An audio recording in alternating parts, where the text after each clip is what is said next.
কথা বলেন ঠিক কিনা? সামনের কাতারে নামাজ পড়ে, রোজা করে, উমরা করে, চায়ের দোকানে বসে গীবত কমিটির সভাপতির ভূমিকা পালন করেন। কথা কয় না দেখি, এরকম লোক আছে না নাই? আবু বকর আপনার আমার চেয়ে রোজা কম করতো না বেশি? নামাজ নামাজ কম করে নাই, রোজাও কম করে নাই আপনার আমার চাইতে। কিন্তু আল্লাহ এবং আল্লাহ রাসূলের বিপক্ষে অবস্থান নিয়ে গাল বন্ধ করেছে, হাত গুটায় বসে থাকে নাই। ও মুসলমান, নামাজের দাওয়াত দেওয়া যেমন ফরজ, রোজা করা যেমন ফরজ, হজ করা, যাকাত দেওয়া যেমন ফরজ, নামাজ কায়েম করা যেমন ফরজ, আল্লাহ আল্লাহ রাসূলের ইজ্জত সম্মান রক্ষা করা মুসলমানের উপরে তেমনই ফরজ। ঠিক কিনা? এই যে দাড়ি রাখছেন না চাচা, আপনিও রাখছেন, আমিও রাখছি, এটা কিন্তু আল্লাহকে ভালোবেসে রাখছি। কথা কয় না?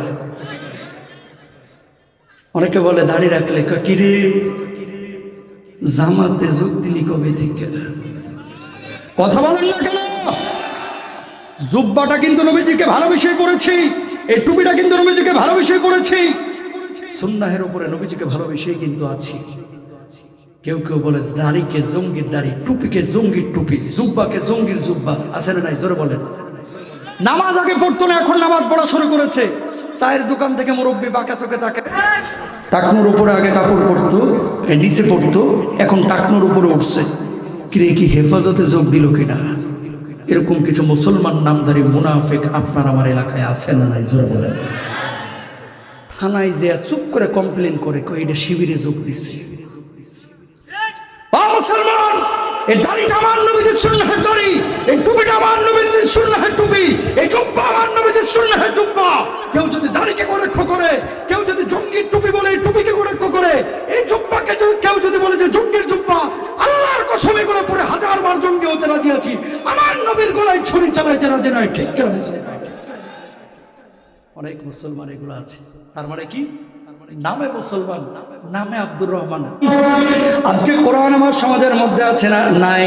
পরিবারের মধ্যে নাই। এই জন্য যত সমস্যা, খেয়াল করেন, রমজান মাস গিয়েছে, রমজান মাসের মধ্যে অনেকে কোরআনটাকে খতম দিয়া ওই কাভারে মোড়ে আলমিরার উপরে তুলে রেখেছে। কোরআনটাকে বছরে 2 বার 3 বারও আলমিরা থেকে নামায় না, কিন্তু টেলিভিশনটাকে প্রতিদিন একবার হলেও মুছে ওপেন করে। কথা বলেন ঠিক কিনা? টিভিটাকে প্রতিদিন একবার হলেও খুলে, কিন্তু কোরআনটা মাসে কে বছরও একবারও খুলে না। অনেকে আছে না নাই? জোরে বলেন। আগামী 100 বছর লাগবে না, আগামী 50 বছর পরে দেখেন আফগানিস্তানের অবস্থাটা কি হয়। এখন যেভাবে চলছে, এই আফগানিস্তান সারা বিশ্বের রোল মডেল হয়ে যাবে ইনশাল্লাহ। জোরে বলেন। কেমন মুসলমান? এই যে গরু কিনছেন, গরু জবাই করছেন, নৈতিক অবক্ষয় নিয়ে যে কথা বলবো আমরা, সামাজিক অবক্ষয় নিয়ে, ঘরে ঘরে অবক্ষয় ভাই। আমার মসজিদের 4 তলা মুসল্লি ভরপুর থাকে, ওয়াদা করাইছে হাত তুলে যেন এই কোরবানি ঈদে কেউ কোকোকোলা কিনবেন না, কেউ পেপসি কিনবেন না, ফান্টা কিনবেন না। একদিকে আপনি গরুর গোশত পেটের মধ্যে ঢুকাইতেছেন, আরেক দিক দিয়া কোক ঢালতেছেন, আপনিও মুনাফিক। এই যে কথা বলবেন এখন ঠিক, কারণ কি? এই পাপে পাপিষ্ঠ। ঠিক কিনা? জোরে বলেন। কোকোকোলার কালারের রং আর আমার গাজার ছোট্ট ছোট্ট বাচ্চাদের রক্তের রং কিন্তু একই। আপনি এখানে টাকা দিচ্ছেন, আর এই টাকাগুলো আমার ওই বাচ্চাদের বুকের মধ্যে পড়তেছে। ঠিক কিনা? 1.5 বছর আগে জর্ডান সফর করলাম, যে হোটেলে আমি, সেই হোটেলে 4 জন ফিলিস্তিনি আমার সাথে পাশের রুমে। তোমাদের গাজার অবস্থা কি?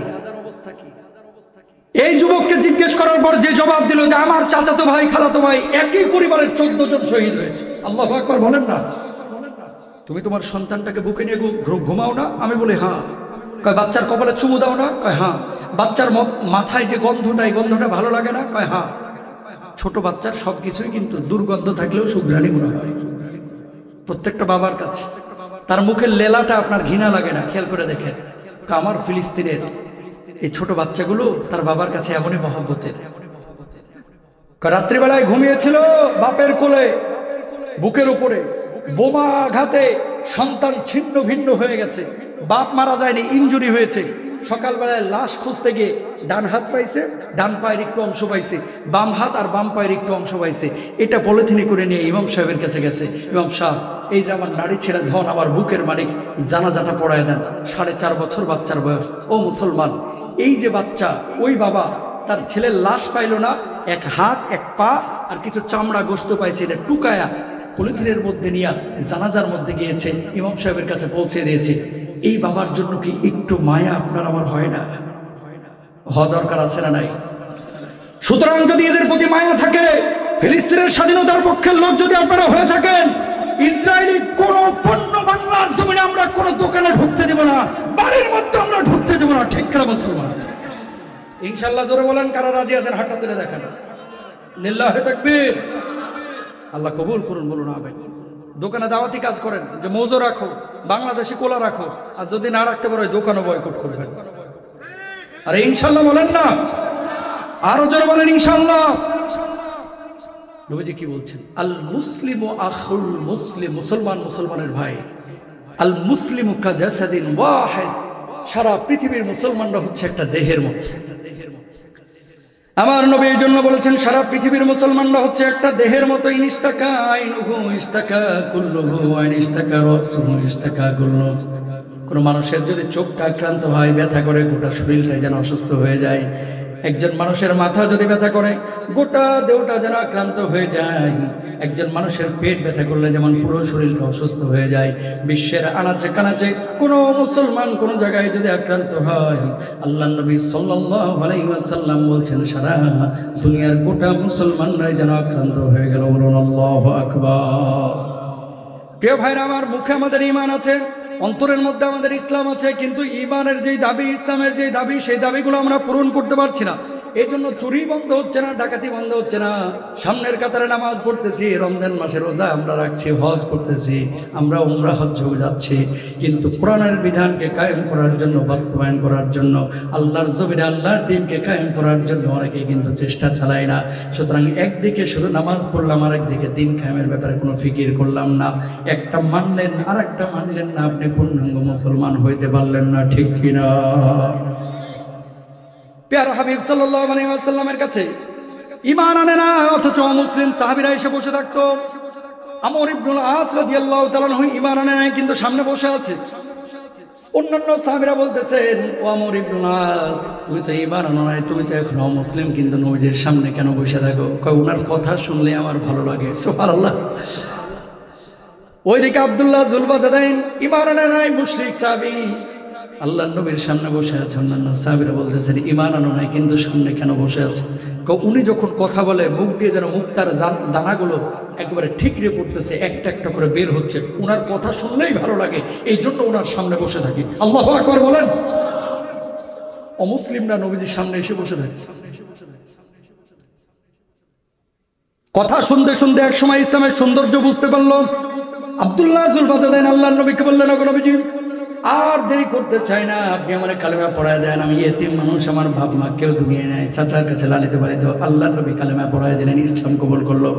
এবার চাচার কাছে গেলেন, দেখেন তাদের ঈমান আর আমাদের ঈমানের কি অবস্থা। যাওয়ার পরে বললেন, চাচা, ঈমান নিচ্ছে আমি মুহাম্মদ সাল্লাল্লাহু আলাইহি ওয়াসাল্লামের উপরে। অমনি চাচা রেগে গেলেন, এত বড় সাহস, তুমি ঈমান এনেছো, বাপ দাদার ধর্ম ত্যাগ করেছো, মূর্তি পূজা তুমি বন্ধ করছো, এই মুহূর্তে তুমি ঈমান ছাড়বা অথবা আমার বাড়ি ঘর ছাড়বা।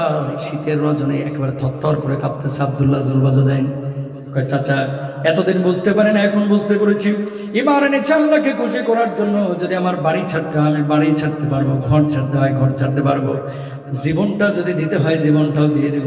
সব কিছু হারাতে রাজি আছি, আল্লাহর কসম আমি ঈমান হারাতে রাজি নই। আল্লাহু আকবার বলেন। এবার চাচা বলছে, এই মুহূর্তে আমার সামনে থেকে বের হয়ে যাবে, যেমনি বের